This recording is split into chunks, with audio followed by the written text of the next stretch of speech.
બાજ રેસીપીમાં આપ સૌનું સ્વાગત છે। તો આજે આપણે બનાવીશું ગુજરાતી ઈદડા। તો ચલો શરૂ કરી। ઈદડા બનાવવા માટે આપણે અહીં લેશું 1 બોલ અડદની દાળ સામે 3 બોલ ચોખા। બંને લઈને સાફ કરી ગરમ પાણીમાં પલાળી દીધા છે અને એને 5 થી 6 કલાક રેસ્ટ આપી દેવાનો। પછી બેટર બનાવવા માટે દાળ અને ચોખામાંથી પાણી નિતારી તેમાં સ્વાદ અનુસાર મીઠું, કટ કરેલા આદુ, મરચાં, 2 ચમચી દહીં એડ કરી મિક્સરમાં ગ્રાઇન્ડ કરી બેટર તૈયાર કરી લેવાનું।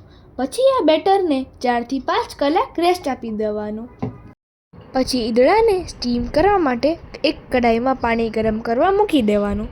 પછી બેટરમાં સોડા અને થોડું ગરમ પાણી એડ કરી 1 મિનિટ માટે બીટ કરી લેવાનું। પછી રેડી થયેલ બેટરને એક પ્લેટમાં પોર કરી ઉપર મરી પાવડર સ્પ્રિંકલ કરી 15 થી 20 મિનિટ માટે સ્ટીમ કરવા મૂકી દેવાનું। તો તૈયાર છે ગુજરાતી ઈદડા।